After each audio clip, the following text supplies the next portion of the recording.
안녕하십니까? 성경 나팔 TV 오늘은 제3강좌 시간을 갖도록 하겠습니다. 오늘의 제목은 하나님이 계시는가 안 계시는가? 그럼 계시다면 어떻게 존재하시는가에 대해서 중점적으로 여러분과 함께하는 시간을 갖도록 하겠습니다. 그러면 하나님께서는 어떠한 존재로 계시기에 그렇게 창조 과정을 거쳤을까? 또한 마지막에 인간을 어떻게 창조했을까? 그런 거에 대해서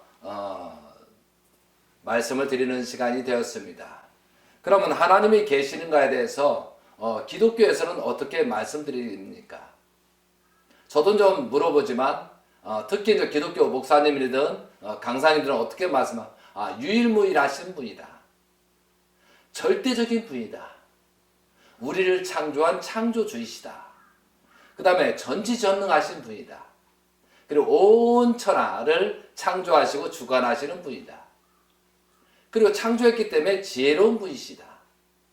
그리고 시간과 공간을 초월하시는 분, 무수부지한 분이다라고 주장하고 있습니다. 그럼 오늘 이 시간에는 하나님은 어떠한 존재로 계시는가? 그러면은 우리가 하나님이 그 작품을 보면 아는 거잖아요. 그러니까 하나님이 이 피조세계, 이 천지창조를 창조한 그런 과정들을 보고 우리는 어떻게 하나님을 알 수 있을까? 그거에 대해서 한번 공부하는 시간을 갖도록 하겠습니다. 근데 성구에 보면 로마서 1장 20절에 보면은 이런 말이 있습니다.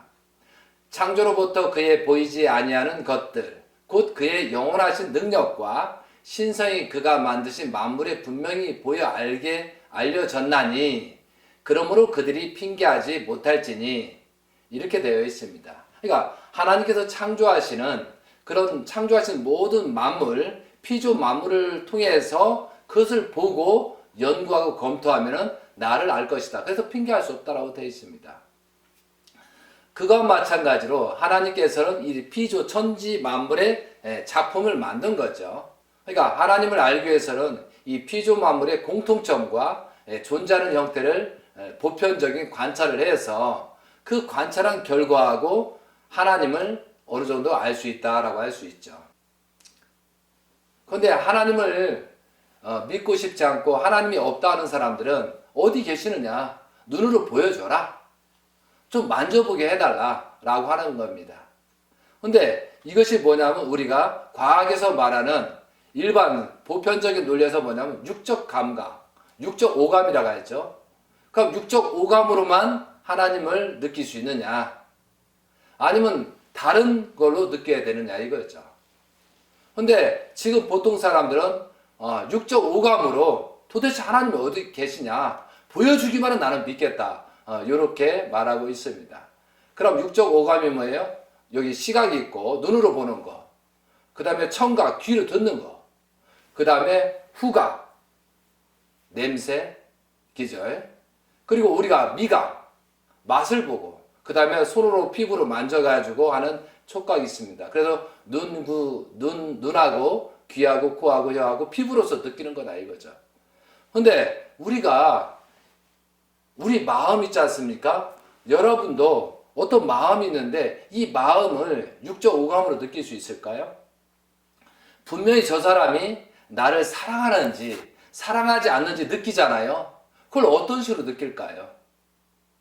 그렇기 때문에 우리 마음이 있다는 것은 부정할 길이 없는데 이 마음을 표현할 수는 없잖아요.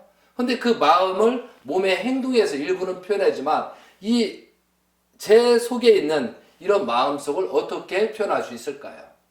그렇기 때문에 하나님도 마찬가지로 하나님도 무형으로 계시기 때문에 그 마음적인 오감, 그 영적인 오감으로 느끼지 않으면 하나님을 보기가 쉽지 않다는 거죠. 근데 우리가 이제 로마서 1장 20절에 있는 것처럼 우리가 피조 만물을 보면서 알 수 있다고 했습니다. 근데 우리가 모든 물질의 원자 형상을 보면은 소립자들이 있거든요. 그럼 소립자들이 양성과 음성으로 구성되어 있습니다. 근데 양성과 음성과 수로 이 작용을 합니다. 무슨 자석처럼. 그래서 그대로 존재하는 것도 양성과 음성이 따로따로 존재하지만 또 결합하면서 분립하면서 그런 작용이 생기더라 이거죠. 그러니까 모든 물질이 근원이거든요. 그러면 분자도 마찬가지죠. 플러스와 마이너스와 같이 개별로 공존하면서 같이 융화를 하고 서로 땡기고 또로 하고 어떤 관계성을 형성하고 있다는 거죠. 그거와 마찬가지로 식물도 뭐예요? 수술과 암술로 되어 있잖아요. 어떤 번성을 위해서 그런 것도 있지만 수술과 암술을 통해서 그렇게 작용이 생기고 있다는 거죠. 그거와 마찬가지로 플러스 동물도 마찬가지예요. 모든 피조만상이 거의 다 수컷과 암컷으로 되어 있죠. 그러면 사람도 마찬가지예요. 사람도 남자와 여자로 되어 있습니다. 어떻게 보면 플러스와 마이너스죠.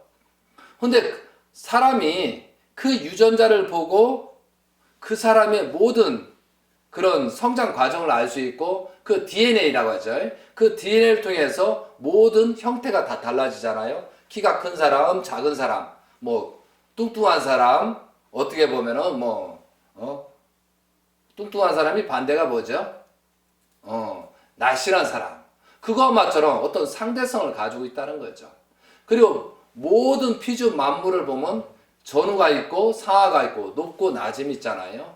그 다음에 밤과 낮이 있고 모든 것이 양성적인 음성적인 플러스 마이너스의 관계를 가지고 있다는 거죠. 그런데 우리가 이러한 것처럼 하나님 또한도 어떤 양성과 음성, 어떤 관계성을 가지고 있다는 것을 우리는 알 수 있다는 거죠. 그래서 존재하는 것은 외형과 내성으로 되어 있다는 거죠. 보이는 것과 보이지 않는 것으로 되어 있습니다. 그러니까 하나님도 이 피조 만물은 형상 보이는 거고 보이지 않는 어떠한 내성을 가지고 있다는 거죠. 그것이 힘이잖아요. 근데 여러분들이 에너지를 우리가 이제 학교에서 공부하지만 에너지 보존의 법칙이 뭘까요? 근데 에너지의 구성은 뭐예요? 에너지라는 것은 뭐냐면 일할 수 있는 힘이나 능력을 말한다고 하거든요. 그런데 우리가 일할 수 있는 능력이죠. 그럼 에너지가 어떤 자기장 형태를 가지고 있습니다.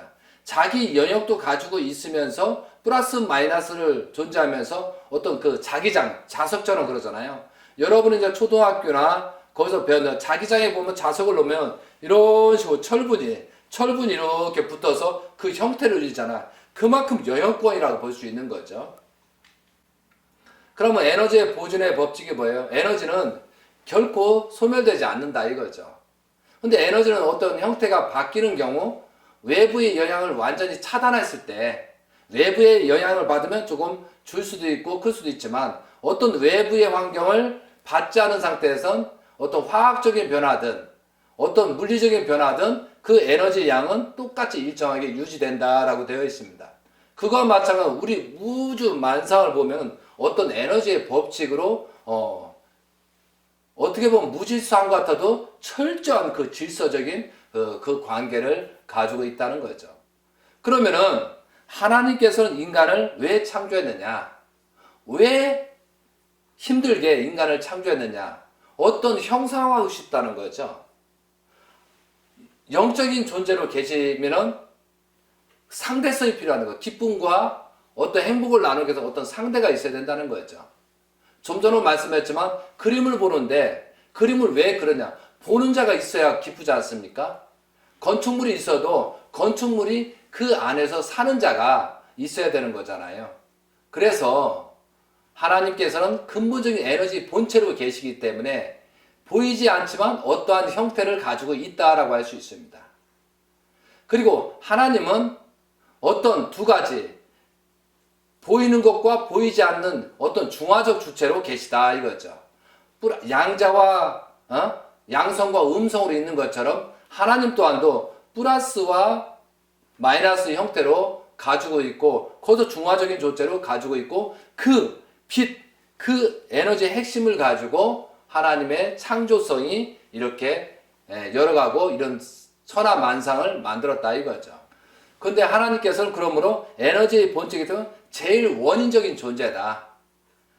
원인과 결과가 나와야 되기 때문에. 그러면 천지를 창조한 하나님은 어떠한 분이냐?